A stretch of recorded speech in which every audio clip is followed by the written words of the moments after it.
Assalamualaikum warahmatullahi wabarakatuh. Yang terhormat Bapak Muhammad Lutfi SE MSI selaku dosen pengampu mata kuliah Auditing 2 dan teman-teman semua yang telah menyimak video ini. Sebelumnya, perkenalkan nama saya Yoga Adit Ramadhani dengan nomor NPM 2021004 dari program studi akuntansi. Di sini, saya akan menjelaskan kembali yaitu mengenai bab yang telah dipresentasikan oleh kelompok saya, yaitu bab 4. Langsung saja materi pertama akan saya sampaikan. Bab 4. Pemeriksaan ekuitas. Yang pertama, pengertian sifat dan contoh dari ekuitas.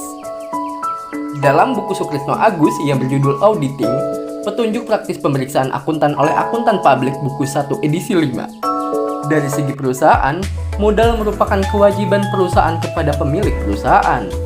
Sedangkan dari segi pemilik perusahaan, modal adalah bagian hak pemilik atas kekayaan bersih perusahaan. Dalam suatu perusahaan perorangan, modal terdiri atas modal pemilik tunggal, laba yang diperoleh dalam suatu periode, dan tambahan setoran modal akan menambah saldo modal. Kerugian yang diderita dalam suatu periode dan pengambilan prive akan mengurangi saldo modal. Dalam suatu firma, modal terdiri atas modal lebih dari satu partner. Modal masing-masing partner akan bertambah dengan adanya pembagian laba atau tambahan setoran modal dan akan berkurang dengan adanya pembagian kerugian atau pengambilan prive. Menurut PSAK IAI 2015 nomor 9,12, ekuitas adalah hak residual atas aset perusahaan setelah dikurangi semua liabilitas. Jumlah ekuitas yang ditampilkan dalam laporan posisi keuangan atau neraca bergantung pada pengukuran aset dan liabilitas. Menurut SAK Etap IAI 2009 nomor 103, ekuitas sebagai bagian hak pemilik dalam entitas harus dilaporkan sedemikian rupa, sehingga memberikan informasi mengenai sumbernya secara jelas dan disajikan sesuai dengan peraturan perundang-undangan dan akta pendirian yang berlaku. Perseroan terbatas atau PT. Dalam buku Sukrisno Agus yang berjudul Auditing, Petunjuk Praktis Pemeriksaan Akuntan oleh Akuntan Publik, buku 1 edisi 5, modal perseroan terbatas terdiri atas saham.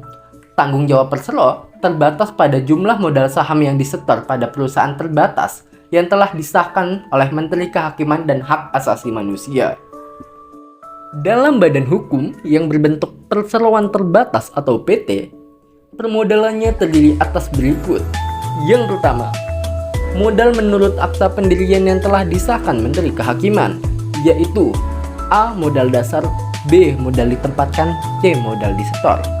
Yang kedua, treasury stock, yaitu saham perusahaan yang sudah beredar lalu dibeli kembali oleh perusahaan. Yang ketiga, premium atau diskon dari penjualan saham baik saham biasa maupun saham preference. Yang keempat, selisih kurs atas modal disetor. Yang kelima, selisih penilaian kembali aset tetap untuk perusahaan yang melakukan revaluasi aset tetap berdasarkan peraturan pemerintah. Dan yang keenam, saldo laba atau sisa laba tahun lalu atau sisa rugi tahun lalu. Ada beberapa hal yang harus diperhatikan mengenai pemeriksaan ekuitas, yaitu diantaranya sebagai berikut. Yang pertama, jika akta pendirian suatu PT belum mendapat pengesahan dari Menteri Hukum dan HAM, menurut Undang-Undang Perseroan Terbatas yang baru nomor 1 tahun 1995 yang mulai berlaku tanggal 7 Maret 1906, transaksi hukum perusahaan, perjanjian yang telah dibuat perusahaan belum dianggap sah. Yang kedua, modal disetor dan modal ditempatkan tidak dapat melebihi modal dasar. Yang ketiga, modal yang tercantum di laporan posisi keuangan atau neraca adalah modal disetor. Yang keempat, tujuan pembelian kembali saham atau treasury stock adalah meningkatkan harga saham perusahaan dan untuk dibagikan sebagai saham bonus kepada para manajer dan pegawai perusahaan. Yang kelima, memperhatikan akumulasi kerugian suatu perusahaan mencapai 50% dan 75% dari modal disetor. Lalu yang keenam, menurut SAK, aset tetap harus dicatat atau disajikan dalam laporan posisi keuangan atau neraca berdasarkan harga perolehannya. Namun, demikian jika ada peraturan pemerintah yang memperbolehkannya, perusahaan dapat melakukan revaluasi aset tetap. Yang ketujuh, adjustment ke retained earnings atau defisit hanya diperbolehkan jika menyangkut laba rugi tahun lalu yang jumlahnya material atau besar atau menyangkut pembayaran pajak yang berasal dari STP atau surat tagihan pajak atau SKP, surat ketetapan pajak, walaupun jumlahnya kecil. 8. Setoran saham dalam bentuk barang atau inbreng harus menggunakan nilai wajar aset dan bukan kas yang diserahkan ataupun disetor. 9. Modal waktu yang dibutuhkan dalam pemeriksaan permodalan biasanya itu tidak banyak.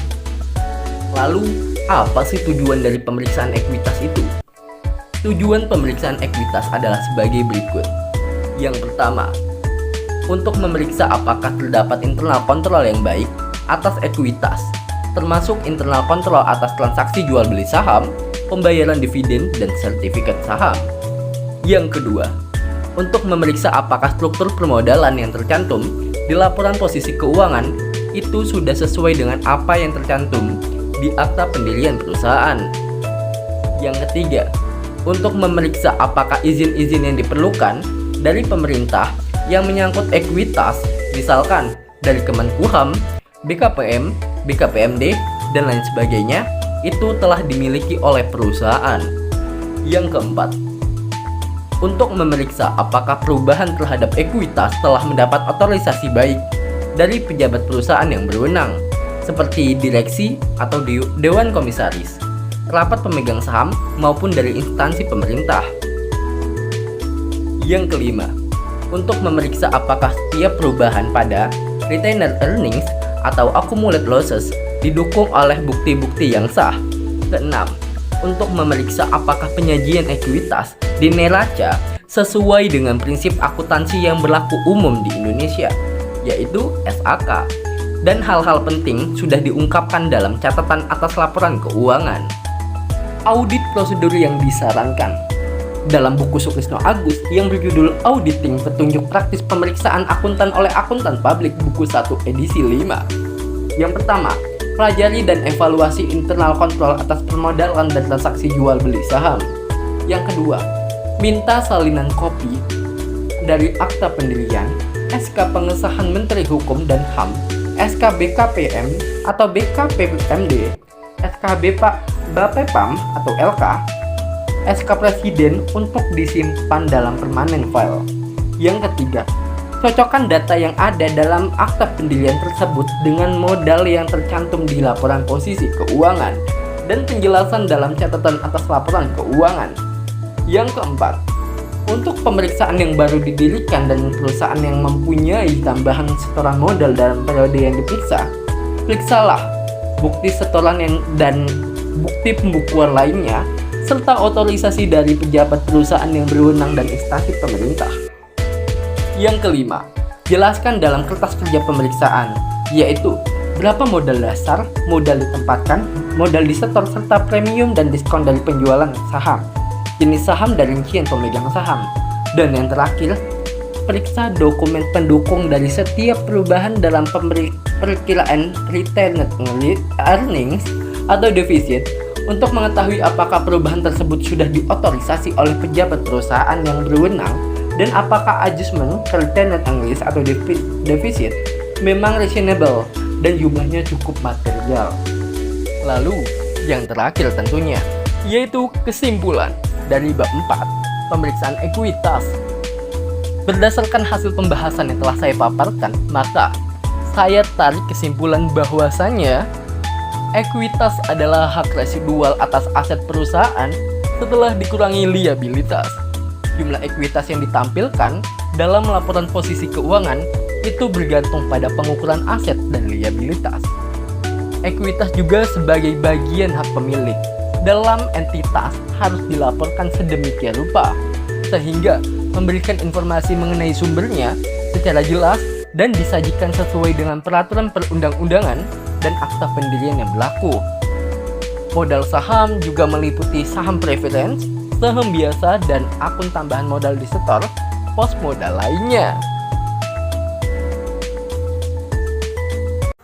Baiklah, demikian penjelasan singkat yang bisa saya sampaikan.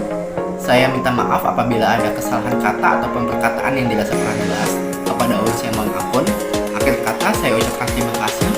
Wabillahi taufiq wal hidayah. Wassalamualaikum warahmatullahi wabarakatuh.